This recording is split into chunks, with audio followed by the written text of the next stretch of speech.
सो MST CET 2024 का physics के paper का एनालिसिस मैं लेकर आ चुका हूं। आज 24 अप्रैल के अंदर जो पेपर हुआ था उसमें फिजिक्स के किस तरह के क्वेश्चन आप लोगों को पूछे गए थे उसके बारे में हम बात करेंगे और उसका सॉल्यूशन भी आपके सामने डिस्कस किया जाएगा। तो पहला क्वेश्चन बच्चों देखो, आप लोग देखोगे तो ये करंट इलेक्ट्रिसिटी से रिलेटेड क्वेश्चन है। मैं ये एनालिसिस इसलिए ज्यादातर आपको बता रहा हूं क्योंकि देखो यहां पर आपको समझना है ये क्वेश्चन MST CET 2024 से पहले भी आप लोगों को PYQs में पूछा जा चुका है, सिमिलर टाइप का क्वेश्चन था। एंड ये भी बहुत इंपॉर्टेंट बात है कि यहां पर बहुत से क्वेश्चन जो पिछले साल MST CET में आ चुके हैं वो सारे सेम टू सेम पूछे गए हैं या फिर उस तरह का क्वेश्चन आपको पूछा गया है। तो बहुत ज्यादा जरूरी है बच्चों कि आप प्रीवियस ईयर क्वेश्चंस को सॉल्व कर कर प्रैक्टिस कर कर एग्जाम में जरूर जाए, क्योंकि वहां से क्वेश्चंस बहुत ज्यादा आ रहे हैं सेम या फिर थोड़ा कॉन्सेप्ट को चेंज करके पूछा जा रहा है। ठीक है, अभी आप लोगों को मैं बहुत सारे क्वेश्चंस बताऊंगा जो MST CET में सेम उसी तरह से पूछे गए हैं। स्टार्ट करते हैं, टाइम वेस्ट नहीं करेंगे। पहला क्वेश्चन भी है जो आपके सामने, वो आप सॉल्व करना है। देखो क्या दिया गया है यहाँ पे आप लोगों को बोला है कि करंट फ्रॉम 40 ओहम रेजिस्टेंस कितना जाएगा।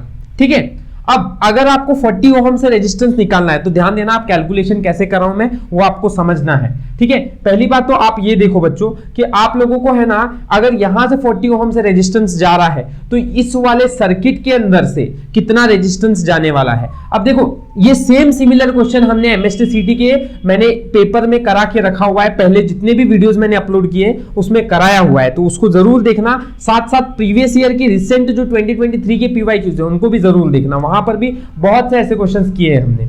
अब देखो 5 ohm, 10 ohm, 20 ohm and 40 ohm हमें निकालना है इस 40 ओहम से। ठीक है, अच्छा अब एक काम करते हैं बच्चों, देखो ये जो है ना यहां से कोई करंट पास नहीं हो रहा है। जब इधर से करंट पास नहीं हो रहा है मतलब ये क्या है, बैलेंस्ड व्हीटस्टोन ब्रिज है। बैलेंस्ड व्हीटस्टोन ब्रिज के अंदर हमें पहले क्या करना पड़ेगा, ये वाला रेजिस्टेंस और ये वाला रेजिस्टेंस चलो निकाल लो फटाक से। ठीक है, अब देखो मुझे पता है ये अगर करंट डिवाइड कर रहा है मतलब ये जंक्शन है तो ये दोनों एक दूसरे को पैरेलल में कनेक्टेड है। यहां से करंट नहीं जा रहा है मतलब इन दोनों का कनेक्शन कैसा है, सीरीज में, और इन दोनों का कनेक्शन कैसा है, सीरीज में। राइट, तो सीरीज में अगर मैं इन दोनों को रख दूं, ठीक है, किन दोनों को रख रहा हूं मैं सीरीज में, इन दोनों को और इन दोनों को, तो देखो 5 ohm, 10 ohm, 20 ohm and 40 ohm, तो बच्चों ये 15 आ जाएगा है ना, और ये आ जाएगा 60।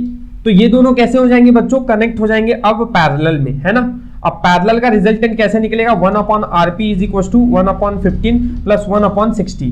इसको आप सिंप्लीफाई करो बच्चों, आपको समझेगा कि इसका आंसर आप लोगों को 3 से मल्टीप्लाई, 4 से मल्टीप्लाई, इधर भी 4 से मल्टीप्लाई, तो 5/60 that comes out to be आपको 12 ओहम रेजिस्टेंस मिलेगा, क्योंकि इसका रेसिप्रोकल करोगे तो आपको RP मिलेगा। तो देखो यहां से आप लोगों को मैं सिर्फ ये बताना चाहता था कि इधर आप लोगों का इस सर्किट के अंदर, कौन से सर्किट के अंदर, इस सर्किट के अंदर रेजिस्टेंस कितना है, 15 ओहम का है। Correct, yes. ठीक है, नहीं 15 नहीं, 12 ओहम का है। Correct, yes. तो 12 ओहम इधर से पास हो रहा है। अब ध्यान से समझो, अगर इधर से 12 पास हो रहा है, मुझे क्या निकालना है, इधर से निकालना है करंट। तो पहली तो एक बात करता हूं मैं कि यार मेरा करंट कितना एक्चुअली इसके अंदर फ्लो हो रहा है वो निकालता हूं। अब वो कैसे निकलेगा, V is equal to IR से। I मुझे निकालने के लिए V/R लेना पड़ेगा। V मेरा कितना है, 3 वोल्ट पास हो रहा है, तो 3 divided by 12 that comes out to be 1/4, मतलब ही 0.25। बच्चों करंट अपना निकल गया। अब करंट निकल गया तो अब क्या करेंगे, थर्ड स्टेज है आप लोगों की कि इस टोटल सर्किट के अंदर करंट I पास हो रहा है, पर मुझे किसके अंदर करंट चाहिए, मुझे करंट चाहिए सिर्फ I2 के अंदर। ठीक है, तो अब देखो ये स्टेप बहुत इंपॉर्टेंट है, क्रूशियल है। देखो ये नीचे का जो है वो रेजिस्टेंस मतलब 60 टोटल डिवाइडेड बाय इन दोनों रेजिस्टेंस का एडिशन, मतलब 60 प्लस 15 का रेजिस्टेंस का एडिशन इनटू कितना करंट पास हो रहा है, 1/4 दैट इज 0.5। ये करंट आपको I2 निकाल कर देगा। तो I2 करंट कितना हो जाएगा, ये डायरेक्ट शॉर्टकट है, आप ऐसे लगाकर सॉल्व कर सकते हो। ठीक है, नहीं तो आपको मेथड करनी पड़ेगी जो कि आप लोगों की बैलेंसिंग ब्रिज की रहती है, फिर आप ये लूप लॉ लगाकर सॉल्व कर सकते हो। एनीवेज हमारा आंसर यहाँ पर 4 1 4, 4 के टेबल में 4 1 4, 4 5 it comes out to be 4।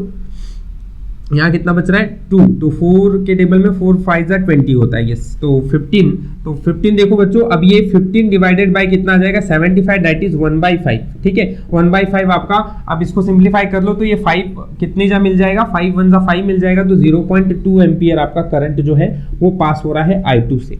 फटाक से अगला अपना जो क्वेश्चन है जो कि सेमीकंडक्टर पे रिलेटेड सवाल था, गेट से रिलेटेड। अब इस क्वेश्चन को आप देखो बच्चों सॉल्व कर लो। यहां आपको क्या बोला गया था कि ये जो गेट को अगर आप सिंप्लीफाई करोगे, इसको सिंप्लीफाई करने के बाद ये गेट किस रिजल्ट जैसा आपको सेम रिजल्ट आंसर देगा। ऑप्शन आपका एंड गेट है ना, नैंड गेट था, नॉर गेट था, है ना, नॉर गेट था, या सी एंड गेट था। ऐसे आपको ऑप्शंस दिए हुए, तो आपको चेक करना था कि किस तरह से ये रिजल्ट मैच करेगा। ये आप सिंप्लीफाई करके सॉल्व कर सकते हो। इस तरह के गेट्स के रिलेटेड सवाल बहुत सिंपल रहते हैं, आप इनकी प्रैक्टिस करो। ज्यादातर ऐसे टाइप के क्वेश्चंस आपको गेट के मिलते हैं एग्जाम्स में, ठीक है।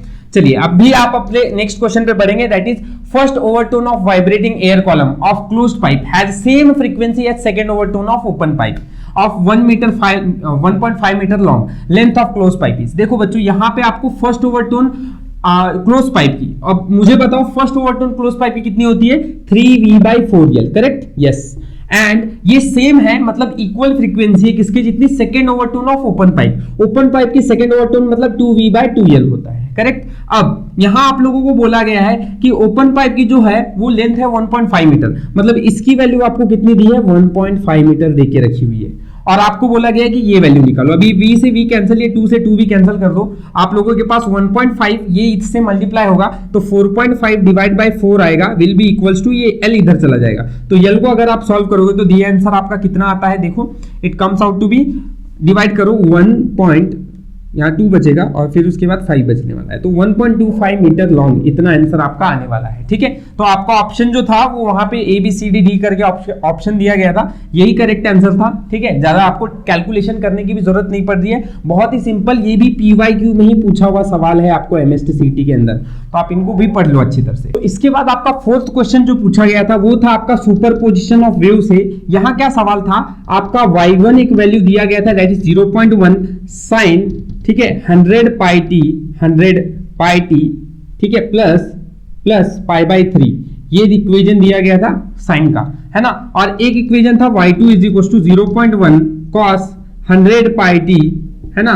और यहां पे आप लोगों को बोला गया था the phase difference between speed of two particles are, the phase difference between speed of two particles is, speed of two particles is. चलिए अब आपको ये चीज बोली गई थी क्वेश्चन के अंदर, और देखो यहां ध्यान से समझना, मैं आपको सिर्फ यहां पे हिंट दूंगा, क्वेश्चन थोड़ा सा लेंदी है लेकिन आसान है।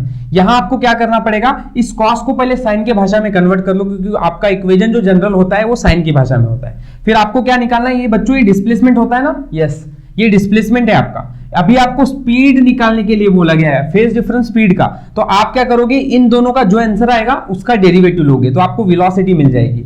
फिर जो वेलोसिटी आएगी उसके अंदर आप देख लेना कि इसका डेरिवेटिव में फेज डिफरेंस कितना आ रहा है, उसका अगर आप डिफरेंस करोगे तो आपका आंसर मिल जाएगा। ऑप्शन आपका π/3 था, है ना, ऑप्शन -π/3 था, है ना, π/6 था एंड -π/6 था। तो आप देख लो आपका आंसर कौन सा मैच करता है, just it's all about your calculations, ठीक है। तो बच्चों आगे का सवाल जो है वो MST/CT आप लोगों को क्वेश्चन 2023 में भी पूछा गया था, और यही सिमिलर क्वेश्चन आप लोगों को 24 में भी आया है। क्या क्वेश्चन है, solid sphere rolls on an inclined plane without slipping at an angle theta, the ratio of total kinetic energy to kinetic energy rotational is. देखो आपको टोटल काइनेटिक एनर्जी निकालनी है और वो होती है रोटेशनल प्लस ट्रांसलेशनल के एडिशन, राइट। ये होता है रोटेशनल का मोशन का काइनेटिक एनर्जी, और ये आप लोगों को दिया गया है। ये क्वेश्चन मैंने सेम आपको प्रीवियस ईयर क्वेश्चन 2023 में कराया हुआ है, ठीक है। आप उन सीरीज को देखो ध्यान से। अब यहां पर मैं इसलिए बोल रहा हूं कि PYQs करके जाओ, बहुत से क्वेश्चन वहां से सेम कॉन्सेप्ट उठा के आते हैं। अब मैंने यहां पे रोटेशनल काइनेटिक एनर्जी का formula half I omega square होता है, यस। अब हाफ आई रखकर मैंने ओमेगा की जगह पर V/R लिख दिया, क्योंकि मुझे V और ओमेगा के बीच में रिलेशन पता है, ठीक है। अब मुझे बताओ बच्चों, आई की वैल्यू 2/5 mr² होती है ना, अपॉन V²/R²। कैसे, तो बच्चों ये आप लोगों को पता होना चाहिए कि moment of inertia of solid sphere is 2/5 mr²। यहाँ R से R² कैंसिल, तो बचेगा क्या, यहाँ से 2 से 2 भी कैंसिल, तो mv²/5 ये आपका आंसर यहाँ पे रोटेशनल का आ गया। अब रोटेशनल काइनेटिक एनर्जी का फॉर्मूला हाफ mv² होता है, प्लस ये तो हमने अभी ट्रांसलेशनल का निकाला, सॉरी रोटेशनल का तो अभी निकाला mv²/5, प्लस ट्रांसलेशनल का क्या होता है, हाफ mv², राइट। तो यहां पे आप लोगों का आंसर क्या आ जाएगा, क्रॉस मल्टीप्लाई करोगे तो 7 mv² अपॉन ये हो जाएगा 5 2 10, राइट। तो 7mv²/10 में अब आपका ये आंसर रोटेशनल टोटल का निकल गया है, ये आपका रोटेशनल का निकल गया। इन्होंने पूछा है ratio of total to rotational, तो total is 7/10 mv² upon what is rotational mv²/5। So ऊपर जाएगा तो ऐसा कुछ दिखेगा, ये आपको 5/mv²। तो ये mv² से mv² कैंसिल, 5 1 5, 5 2 10, तो 7/2 आपका ऑप्शन ए है, ये एकदम आसान। ठीक है, तो सिमिलर कॉन्सेप्ट्स आप लोगों को एमएसटीसीटी में पूछे गए हैं। इसी तरह से आपके बहुत से कॉन्सेप्ट, जैसे कि आप लोगों को इस शिफ्ट के अंदर कहां कहां और भी सवाल पूछा गया था। देखो पहले तो आप लोगों को ये एक सवाल आया था, अब मैं ये क्वेश्चन करा रहा नहीं, बस आपको कंसेप्ट बता रहा हूं कि H = 2t cos θ upon ρ g r। ये वाला आपने मैकेनिकल प्रॉपर्टीज ऑफ फ्लूइड के अंदर फॉर्मूला वन शॉट के अंदर पढ़ा होगा। फॉर्मूला ओरिएंटेड एकदम सिंपल क्वेश्चन आपको एमएसटीसीटी में पूछा गया था, तो ये इतना आपको कर लेना था। यहाँ पे आप लोगों को R के बीच में और H के बीच में रिलेटेड कॉन्सेप्ट पूछा था। देन ग्रेविटेशन से आपको सवाल आया हुआ था, और ग्रेविटेशन पे आप लोगों को वही फॉर्मूला ओरिएंटेड सवाल आया हुआ था, इसलिए इसका one shot video lecture gravitation का देखो, इसमें फॉर्मूला ओरिएंटेड सवाल आते हैं, जैसे कि 1 - 2h/r है ना, 1 - d/r है ना, g = gm/r²। ऐसे रिलेटेड फॉर्मूला ओरिएंटेड सवाल आपको एमएसटीसीटी में मिलते हैं, और ये आज के एग्जाम में भी आए हुए थे।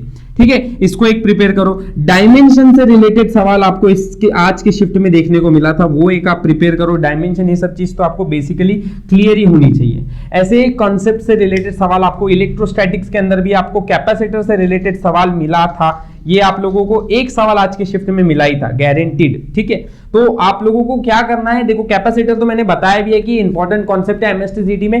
कैपेसिटर इलेक्ट्रोस्टैटिक्स में पूछा ही जाता है, बाकी कुछ पूछे ना पूछे। ठीक है, तो आप इसको प्रिपेयर कर लो। बाकी मैंने आपको 8 से 9 कॉन्सेप्ट इसके अंदर बताए। ठीक है, ये सारे कॉन्सेप्ट पे ध्यान दो। सवाल फिजिक्स के डिफिकल्ट नहीं है, 25 से 30 क्वेश्चन आपके जो है वो आपको फॉर्मूला ओरिएंटेड ही डायरेक्ट आप रखकर वैल्यूज को सॉल्व कर सकते हो। हाँ, थोड़े बहुत डिफिकल्ट मिल जाते हैं, बट मोस्टली क्वेश्चन जो है वो इजी है। ठीक है, ठीक है, चलो तो मैंने एनालिसिस आपके सामने रख दिया है आज के पेपर का। अच्छी तरह से प्रिपेयर करो, प्रीवियस ईयर क्वेश्चंस पर ध्यान दो। आई होप सो ये वीडियो आपको अच्छा लगा होगा, तो लाइक शेयर एंड सब्सक्राइब जरूर कर लेना। थैंक यू फॉर वॉचिंग, मिलते हैं नेक्स्ट वीडियो।